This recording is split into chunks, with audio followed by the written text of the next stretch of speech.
We're continuing to follow up on the story out of Kentucky involving currently jailed County Clerk Kim Davis, one of the first few couples to be denied a marriage license by Kim Davis after the Supreme Court's ruling saying that state bans on same-sex marriage are not okay, were David Ermold and David Moore. David Ermold joins me today. David, let's go back to the beginning. When you first went to Kim Davis's office to seek that marriage license, did you anticipate that this was going to be the sort of part of the beginning of a huge national story? No, we absolutely did not. In fact, we thought that David thought that if we would have gone down and talked to Miss Davis, that maybe he could have convinced her otherwise. It's interesting because we didn't go down the very first day after the Supreme Court ruling. We waited. The reason being is you kind of have to do things a little bit professionally. You have to understand that they are dealing with an office. They have to change forms and things like that. But in the interim, that I had sent a letter to Kim Davis's office, stating that we're coming down. We didn't state when. We said we didn't want to deal with the media is what I wrote in that letter, and we didn't want to have to deal with the ACLU or anything like that. And not that we really had a lot of credibility with the media at that time, but we wanted our license, and we didn't want to have to go through all of this. We thought that there might be some potential there, but we didn't know. And you showed up, of course, that initial attempt was videotaped and it went completely viral. We discussed it on our program shortly after it took place. And that day, people saw the video, but they may not necessarily know what the rest of that day is like. I mean, ultimately, you guys left, and what was sort of your next thought of what to do? Well, a lot of people had questioned us about what happened immediately after we turned the camera off. David had questioned her and suggested that she probably would have issued licenses to murderers, possibility of rapists, and things like that.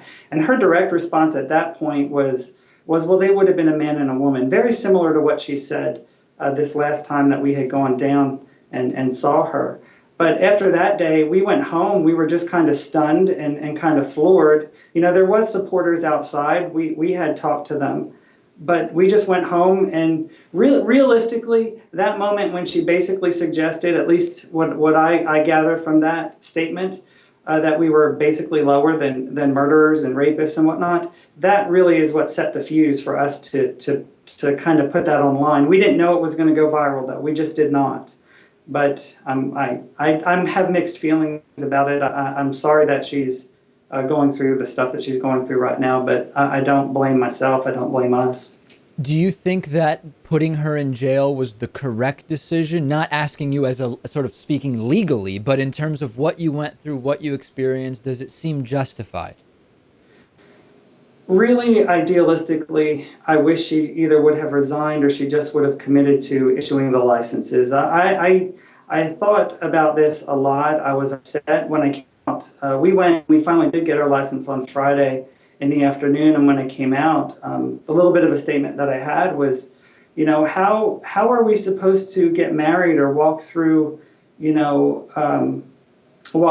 ceremony, knowing that our marriage license is kind of on the back of someone who lost their freedom. This is not what we wanted at all, as far as having our marriage.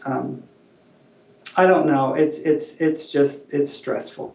The whole thing is stressful. And obviously, anyone who's been paying attention to the story knows that media outlets have been covering what happened to you. There have been tons of supporters speaking out, obviously in favor of your side, the side of the law, rather than Kim Davis's side. But I'd be curious to know whether any Kentucky elected officials at any level have reached out to you and said anything like, hey, I'm going to try to make it so that our employees follow the law. Have you received any support along those lines from Kentucky officials? No, none. And in fact, it's aggravating and highly disappointing. In fact, it's interesting that some of the officials went to that Kim Davis rally in Frankfurt a week or so ago. And that it's amazing that these politicians are actually lining themselves up with a woman who's broken the law. And I can outright say that, and it's fine because it's true. She's not in prison because of religious belief. She's there because she's in contempt of court. And that's what needs to be understood. We did not break any laws. We did not do anything at this point to not warrant the support of politicians. So, and what's going to happen here, from what I understand, is in January, the legislature is probably going to take up some kind of issue or some kind of bill in Kentucky to try and accommodate the clerks. And we're the ones that really, our rights were violated here. And I don't understand. I don't understand how these politicians can get away with what they're doing. Mike Huckabee is over at the prison today. At least he's going to be there. Ted Cruz is going to go there. I sent a tweet to him, to Governor Huckabee a little earlier, and I said, really, a rally at the prison, that's what you're going to do? Why don't you come and tell us to our face we don't deserve marriage? Because I don't know that they have the political guts to actually do it. I really don't think they do. It's so crazy to me that you have politicians who, when it comes to rallying against imprisoning nonviolent drug offenders, they respond by saying, hey, listen, these are the laws of the land around incarceration and around mandatory minimums, etc. But now that you have a law being broken at its face, right, supposedly because of religious beliefs, these same elected officials that claim to be on the side of the law are rallying at the prison in favor of the individual that broke the law. It's really quite stunning. Yeah, it really is. It's disappointing. I'm disgusted today. We've gone through the whole gamut of emotions that you can think of. I mean, a lot of it's on video, but this today just has me really aggravated. And I don't know how they can face the public. I really don't know how they stand stand their ground. I don't get it. A couple other questions. You mentioned that you went down on Friday, you sort of avoided media, and you were granted that marriage license by Deputy Clerk Brian Mason. Was there any recognition of the fact that you had been there and that your video had gone viral, or was it just handled as if, oh, here's two people, here's your marriage license, that's it? It was handled very professionally, to be honest with you. The only thing that I didn't like that day was that they did want all of the couples that were going in for a marriage license that day to go to one person. In front of the computer there was a sign, and I believe it said marriage license deputy is what it said. So I thought that was a little funny, but I understand the reasoning. If you go back in the court ruling and some of the testimony there with the ACLU, you would see why they did that, and it's understandable.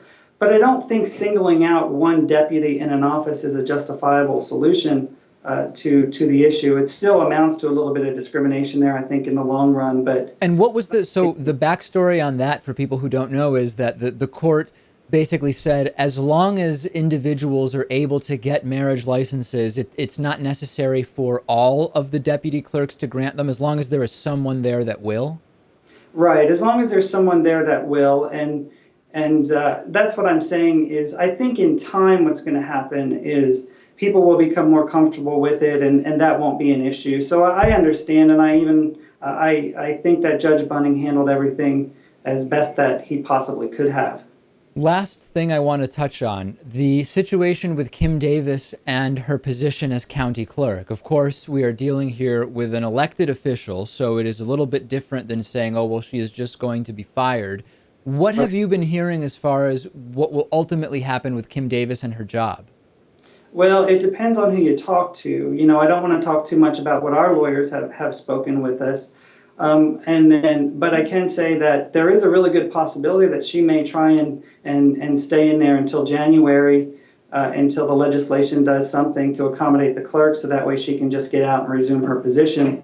I don't really know what their tack is or where they're coming from. I do know that I wish that these media outlets, and I wish that some of these conservative organizations wouldn't be trying to profit and finance off of our heartache and off of Kim Davis directly. I think that's wrong. My thought on this has been, and I'm curious whether you agree, that in the midst of what is incredibly infuriating and frustrating with regard to double standards and disrespect for the law, when we think about Kim Davis, she's essentially going to be someone that was known for inconveniencing same-sex couples for a period of a few months from getting married. And that's really a very sad thing to have your legacy be, isn't it? Yeah, it really is a sad thing. And as far as saying inconvenience, just watch the videos, and I don't know anybody who can tell me that that's an inconvenience, because it's not. That was horrible what happened to us. It was humiliating, the experience. We're coming out of it, and we're better, But that is not an inconvenience. That was well, it was horrible. No, no, and what I meant by that is ultimately she is not actually going to prevent anyone from obtaining the marriage license that they want, not in any way to sort of minimize the impact of what she did on the people that were the victims of her decision. But my point being, she is not even going to ultimately succeed in preventing anyone from being married. No, she's not, and that's proof positive already. We have our license. The interesting thing is Kim Davis's name isn't on our license. The Right. deputy clerk is printed out on there, and the deputy clerks in the other counties can issue the licenses as well, from what we gather. And if you're in prison, I constitute that as being absent, so I would assume that those licenses are valid. That's kind of a little bit of irritation there too, is the fact that they are grasping at straws, telling us our license isn't going to be valid, and all of these things, but. It's par for the course, I guess, politically speaking. All right, we've been speaking with David Ermold. Congratulations on your recent nuptials to David Moore, and thank you so much for telling us the story of how all of this happened.